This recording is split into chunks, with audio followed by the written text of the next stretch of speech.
नमस्कार मित्रों आज दिनांक 5 सितंबर 2020 दिन शनिवार को श्वेता मिश्रा यूट्यूब चैनल पर आप सभी का हार्दिक स्वागत है। हमारे यूट्यूब चैनल पर विद्यार्थी जीवन से संबंधित सभी ऑथेंटिक न्यूज होती हैं। सभी ऑथेंटिक न्यूज के लिए श्वेता मिश्रा यूट्यूब चैनल को लाइक, सब्सक्राइब, शेयर और कमेंट करें। ये ऑथेंटिक न्यूज विद्यार्थी जीवन के लिए अति महत्वपूर्ण होती हैं। तो दोस्तों आपको बता दूं, बेरोजगारी का दौर चल रहा है। इसमें लिखा है मैं भी बेरोजगार हूं। आज शाम 5:05 में 5 मिनट के लिए ताली और थाली मुहिम का हिस्सा सभी बेरोजगार बने, चाहे वह रेलवे के हों, चाहे वह एसएससी के हों, चाहे वह बैंक के हों, चाहे वह किसी शिक्षक भर्ती से संबंधित हों। सभी बेरोजगारों से मेरी यही रिक्वेस्ट है कि वो लोग ताली और थाली का हिस्सा जरूर बने। इसके बाद दोस्तों खबर, सभी शिक्षकों को शिक्षक दिवस की हार्दिक शुभकामनाएं। श्वेता मिश्रा, सभी शिक्षकों को शिक्षक दिवस की हार्दिक शुभकामनाएं मेरी ओर से। इसके बाद खबर है छात्रों के पीछे निर्देशक, प्रेरणा और सच्चे राष्ट्र निर्माता होते हैं शिक्षक।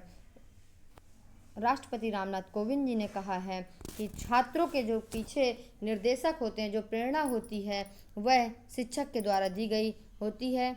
और उन्होंने कहा कि मैं यही अपील करता हूँ सभी शिक्षकों से कि नए तरीके से सभी छात्रों को सिखाएं, नए तरीके से पढ़ाएं, ताकि हम अपनी नई पीढ़ी को सीखने, विचरण करने और समाज में ज़्यादा क्षमता के साथ योगदान करने में सक्षम बन पाएं। उन्होंने बताया कि यह 5 सितंबर राधाकृष्णन, सर्वपल्ली राधाकृष्णन के जन्मदिवस के मौके पर बनाया जाता था, जो कि हमारे देश के दूसरे राष्ट्रपति थे। उन्हें दूसरे राष्ट्रपति यानी राधाकृष्णन जी को दुनिया के विख्यात शिक्षाविदों में से गिना जाता था। राष्ट्रपति कोविंद ने पूर्व राष्ट्रपति को श्रद्धांजलि देते हुए कहा, मैं शिक्षक समुदाय को शुभकामना देता हूं और उनकी महान सफलता की कामना करता हूं। उन्होंने कहा कि सर्वपल्ली राधाकृष्णन आधुनिक समय में महान शिक्षक और मेरे प्रसिद्ध पूर्ववर्ती होने के साथ एक महान दार्शनिक भी थे। उन्होंने शिक्षक की भूमिका की परिभाषा को कुछ इस तरह समझाया था कि कई बार वे न केवल शिक्षक बल्कि एक नैतिक परामर्शदाता की भी भूमिका निभाते थे। तो जो कोई नैतिक परामर्शदाता, जो अच्छा गाइड हो, जो अच्छी तरीके से आपको गाइडेंस करता हो, वही आपका शिक्षक होता है। यह जरूरी नहीं कि जो आपको पढ़ाए, जो आपको शिक्षा दे, वही आपका शिक्षक है। जो आपको अच्छा गाइडेंस दे वही आपका शिक्षक है। सभी शिक्षकों को हार्दिक शुभकामनाएं। इसके बाद अगली खबर है, मिसाल नाले में उतरकर स्कूल जाते थे बच्चे, शिक्षक ने पहल कर बनवा दिया लकड़ी का पुल। तो दोस्तों ये बात है गोंडा जिले की है। तो बच्चे इसमें 10 साल से त्रासदी झेल रहे थे। स्कूल के पास नाले पर बनाया गया लकड़ी का पुल आप देख रहे हैं, एक फोटो दिख रही है आपको। तो इसमें लकड़ी का नाले का पुल बनाया गया है, जिसमें अभिभावक और शिक्षक दोनों ने हाथ लगाकर अपना बनाया है। शिक्षक देखते थे कि बच्चे नाले से उतर कर आते थे, तभी अभिभावकों का साथ मिला और अस्थायी पुलिया तैयार कर दी गई। इस पुलिया में खंड शिक्षा अधिकारी आनंद प्रकाश सिंह जी ने बताया कि स्कूल के शिक्षकों और प्रबंध समिति के सहयोग से अस्थायी पुलिया बनाया गया है। वीडियो को पहले ही रिपोर्ट दी गई थी, जल्द ही पुलिया भी बन जाएगी। तो इसमें अस्थायी पुलिया बना दिया गया है और वीडियो ने कहा है कि जल्द ही यहाँ पुलिया भी बन जाएगी। इसके बाद अगली खबर है, एनडीए परीक्षा के लिए चलेंगे स्पेशल ट्रेन। तो दोस्तों एनडीए परीक्षा के लिए स्पेशल ट्रेन चलनी है, जो कि दिल्ली के सभी मंडलों के स्टेशन पर यह ट्रेन सेवा जारी रहेगी। सहारनपुर से चलने के वाली यह ट्रेन सुबह 6:30 बजे मेरठ सिटी स्टेशन पहुंच जाएगी। 6:35 पर यह ट्रेन वहां से रवाना होगी। दिल्ली पहुंचने का समय ट्रेन का सुबह 9 बजे होगा और परीक्षा समाप्ति के बाद यह ट्रेन दिल्ली से चलकर सहारनपुर जाएगी। रात को 10:30 बजे यह मेरठ पहुंच जाएगी। तो ये एनडीए एग्ज़ाम को मद्देनज़र रखते हुए यह ट्रेन चलाई गई है, जो कि जितने भी विद्यार्थी हैं, जितने भी परीक्षार्थी हैं, उनको किसी प्रकार की कोई दिक्कत ना हो। इसके बाद अगली खबर है, विश्वविद्यालय में प्रथम व द्वितीय वर्ष की परीक्षा नहीं। चौधरी चरण सिंह विश्वविद्यालय ने कहा है कि प्रथम व द्वितीय वर्ष की परीक्षा नहीं होनी है और फाइनल ईयर की परीक्षाओं को फोकस करते समय यह बताया कि 15 अक्टूबर तक रिजल्ट देना है। 15 अक्टूबर तक रिजल्ट आ जाएगा और फाइनल ईयर के एग्ज़ाम बस होंगे। इसके बाद अगली खबर है, 26 तक अपलोड करें बीएड इंटरनल अंक। तो ये भी न्यूज़ चौधरी चरण सिंह विश्वविद्यालय के 2018-20 में जिन छात्रों को इंटरनल अंक अपलोड नहीं हो पाए हैं वह 26 सितंबर तक अपने इंटरनल अंक अपलोड कर दें और 28 सितंबर तक कैंपस में भी इसकी एक प्रति जमा करनी होगी। तो जिनका इंटरनल अंक नहीं सबमिट हो पाया है वो अपना इंटरनल अंक सबमिट कर दें। इसके बाद अगली खबर है, सहायता प्राप्त कॉलेजों में हड़कंप। आप देख रहे हैं, अशासकीय सहायता प्राप्त माध्यमिक विद्यालय में वर्ष 2000 के बाद मैनेजमेंट कोटे से जितने भी शिक्षकों की भर्ती हुई है वह सारी भर्तियां रद्द कर दी गई हैं और उसमें कहा गया है कि शिक्षकों को एक और मौका दिया जाएगा जिसमें परीक्षाएं होंगी और उसमें कुछ वेटेज भी दिया जाएगा। टीजीटी परीक्षा में वेटेज एक सामान्य तौर पर दिया जाएगा और पीजीटी में इंटरव्यू में वेटेज दिया जाएगा, लेकिन शिक्षकों को मौका केवल एक ही दिया जाएगा। यह है न्यूज़। इसके बाद इसमें एक खबर और लगी, संविदा की कुछ शिक्षिकाएं हो सकती हैं बाहर।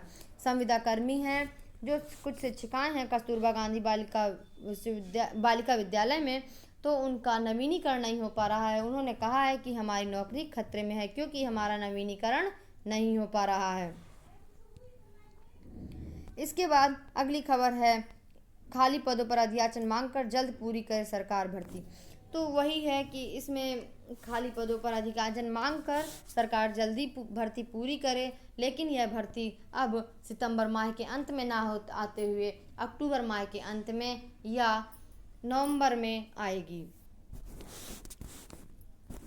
इसके बाद अगली खबर लगी हुई, एमकॉम के छात्रों का रिजल्ट जारी। तो ये भी न्यूज़ चौधरी चरण सिंह विश्वविद्यालय की है। चौधरी चरण सिंह विश्वविद्यालय की एमकॉम का रिजल्ट जारी कर दिया गया है और विश्वविद्यालय ने एमडी, एमएस और डिप्लोमा डीएम अगस्त 2020 की परीक्षा का रिजल्ट भी जारी कर दिया गया है।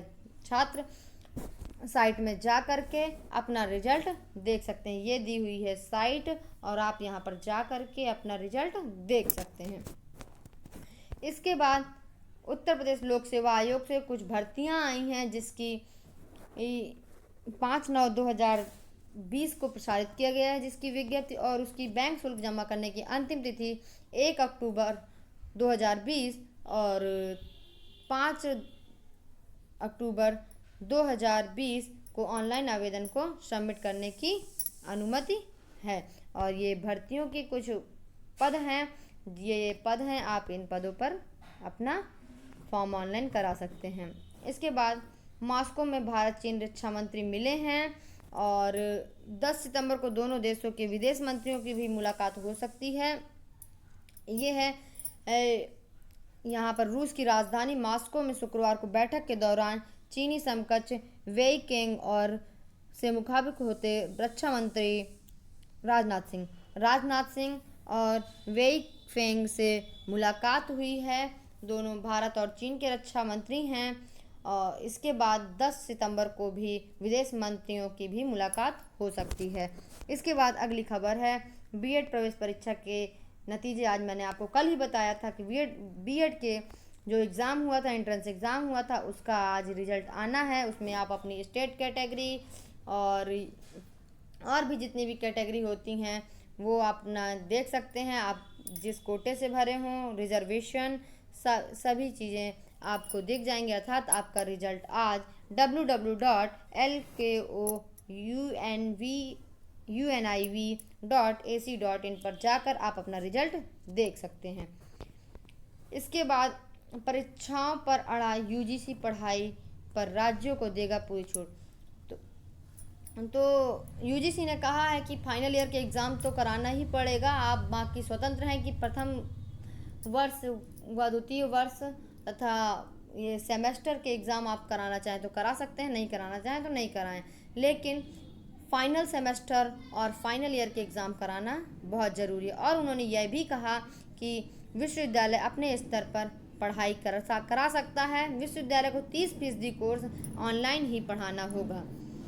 ये यूजीसी की गाइडलाइन सितंबर के अंत तक आ सकती है। इसके बाद दोस्तों अगली खबर है, यूपी में एडहॉक शिक्षकों की परीक्षा लेकर भर्ती करें। ये मैंने आपको वही बता दिया है कि वही है कि अब अक्टूबर लास्ट और नवंबर तक भर्ती आएगी टीजीटी पीजीटी का, और जो जिनको निकाल दिया गया है तो उनके लिए एक मौका दिया जाएगा। इसके बाद निकाला नहीं गया है, उन्हें एक मौका दिया जाएगा। एक मौका देने के बाद फिर उन्हें निकाला जाएगा। यदि वह परीक्षा देने पर असफल रहे तो फिर उन्हें निकाला जाएगा। इसके बाद 10वीं 12वीं कंपार्टमेंट में परीक्षाएं 22 से 29 के बीच। तो सीबीएसई ने कंपार्टमेंट परीक्षाओं की तारीखों का ऐलान कर दिया है। 22 से 29 सितंबर के बीच हैं, ये यहाँ पर दी हुई हैं। 22 तारीख से लेकर के 28 तारीख तक क्लास 10th की जो कंपार्टमेंट की परीक्षाएं वो होंगी। इस डेट पर इस सब्जेक्ट की होंगी। और 22 तारीख से 29 तारीख तक ये 12वीं कक्षा के कंपार्टमेंट की परीक्षाएं होंगी। ये परीक्षाएं सुबह 10 बजे से सुबह 10:30 बजे से 1:30 बजे तक होंगी। छात्रों को अपने साथ पानी बोतल, मास्क खुद ही लाना होगा। इसके बाद दोस्तों अगली खबर है, तदर्थ शिक्षकों पर फैसले से नई भर्ती में होगी देरी। मैंने आपको पहले ही बता रखा है। इसके बाद है, सेवा काल में कर्मचारी की हुई मृत्यु पर परिवार ग्रेच्युटी पाने का हकदार। तो दोस्तों हाई कोर्ट ने कहा है, विकल्प न देने पर आधार पर नहीं रोकी जा सकती ग्रेच्युटी। जो ग्रेच्युटी होगी, यदि कोई सेवा काल के दौरान मृत्यु हो जाती है तो उसके घर परिवार को ग्रेच्युटी पाने का पूर्णतया हक है। यदि उसकी वाइफ नौकरी में है और तब भी उसके परिवार को ग्रेच्युटी मिलने का पूरा हक है।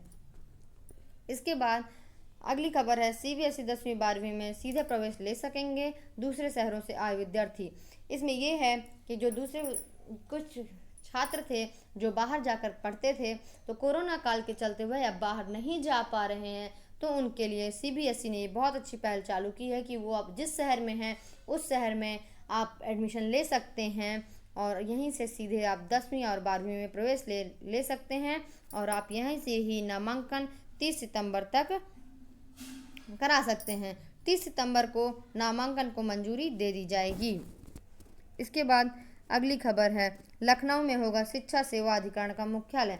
तो दोस्तों शिक्षा सेवा अधिकरण का मुख्यालय लखनऊ में होगा। इसकी ब्रांच प्रयागराज में भी होगी। सप्ताह में 2 दिन कार्य होगा और इसमें जितने भी निस्तारण हैं कर्मचारियों, कार्यरत शिक्षकों व कर्मचारियों संबंधी मामलों का निस्तारण यहीं होगा। उत्तर प्रदेश शिक्षा सेवा अधिकरण का गठन किया गया, यहीं इनका सबका निस्तारण होगा।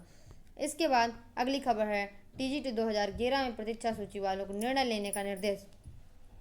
तो टीजीटी 2011 की जो प्रतीक्षा सूची है उसमें नियुक्ति देने के लिए हाई कोर्ट ने निर्देश दिया है और कहा है कि उनको अवगत कराएं, उचित निर्णय लेकर हाई कोर्ट को अवगत कराएं जो वेटिंग लिस्ट थी उसके बारे में।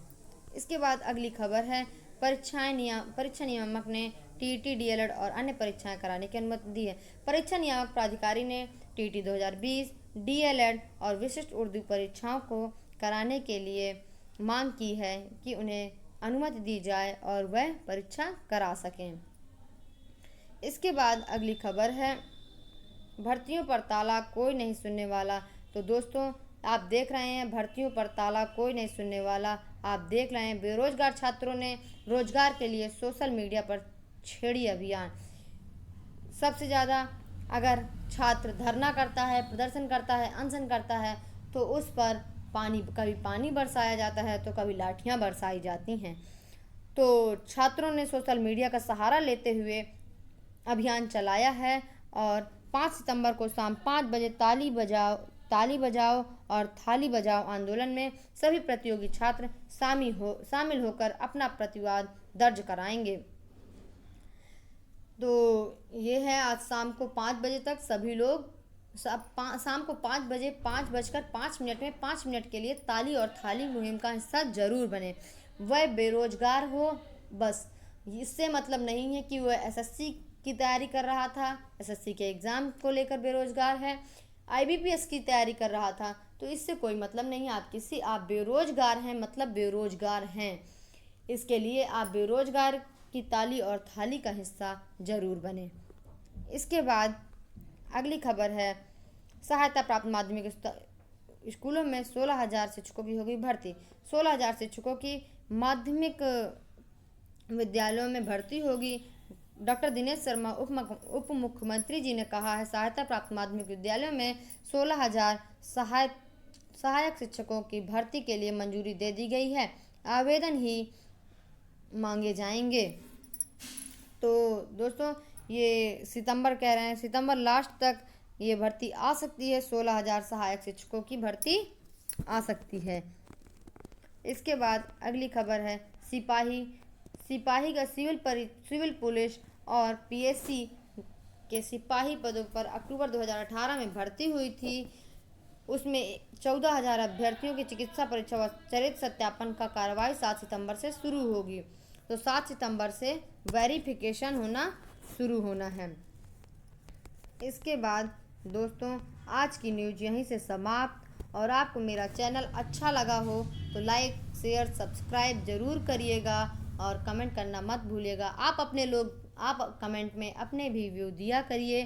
आपके विचार हमारे लिए प्रोत्साहन का कार्य करते हैं और सभी को, जो भी कोई हमें गाइड करता है वही हमारा शिक्षक है। सभी शिक्षकों को मेरी तरफ से शिक्षक दिवस की हार्दिक शुभकामनाएं और एक अपील आप लोगों से छोटी सी, कि बेरोजगारी की ताली थाली का हिस्सा आप लोग ज़रूर बने, इस मुहिम में भाग ज़रूर लें और मेरी बात को अधिक से अधिक लोगों तक शेयर करें, ताकि अधिक से अधिक लोग इस मुहिम का हिस्सा बनकर मुहिम को सरकार तक पहुंचाने में सफलता मिल सके।